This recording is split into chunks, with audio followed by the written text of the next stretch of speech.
പല ആളുകൾക്കുള്ളൊരു സംശയമാണ് നമുക്ക് യൂട്യൂബിൽ 1000 വ്യൂസിന് എത്ര റവന്യൂ കിട്ടുന്നുള്ള കാര്യം. ഈ യൂട്യൂബിലൊക്കെ വീഡിയോ ഇട്ടിട്ട് കാര്യമുണ്ടോ, എന്തെങ്കിലും വരുമാനം ഉണ്ടോ എന്നുള്ളത്.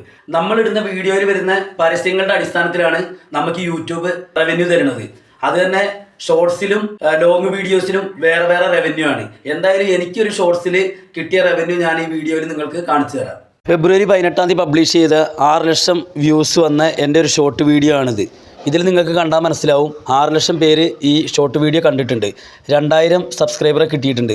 ഈ വീഡിയോയിൽ എനിക്ക് കിട്ടിയ വരുമാനം എന്ന് പറഞ്ഞാൽ 7.46, അതായത് ഏകദേശം $7.5. അതുപോലെ ഈ വീഡിയോയിൽ നിങ്ങൾക്ക് കാണാം എനിക്ക് 1K വ്യൂസിന് വന്നിട്ടുള്ളത് 0.02 ആണ്. അങ്ങനെയാണ് ഈ വീഡിയോയ്ക്ക് 6 ലക്ഷം വ്യൂസിന് $7.5 കിട്ടിയത്. 13,000 സബ്സ്ക്രൈബറുള്ള എനിക്ക് കിട്ടിയ റവന്യൂ ആണ് ഇപ്പോൾ നിങ്ങൾ കണ്ടത്. ഇതേപോലെ തന്നെ ലക്ഷങ്ങൾ സബ്സ്ക്രൈബർ ഉള്ളതും മില്യൺ കണക്കിന് സബ്സ്ക്രൈബേഴ്സ് ഉള്ള ആളുകൾക്ക് എത്ര റവന്യൂ കിട്ടുന്നുള്ള കാര്യം നിങ്ങൾ നോക്കിക്കഴിഞ്ഞാൽ നിങ്ങൾക്ക് മനസ്സിലാവും എത്ര വരുമാനം കിട്ടുന്നുണ്ടെന്ന്. അപ്പോൾ വീഡിയോ ഇഷ്ടമായി കഴിഞ്ഞാൽ എന്ത് ചെയ്യുക, ലൈക്ക് ചെയ്യുക, ഷെയർ ചെയ്യുക, അതുപോലെ തന്നെ നമ്മുടെ ഈ ചാനൽ സബ്സ്ക്രൈബ് ചെയ്യുക.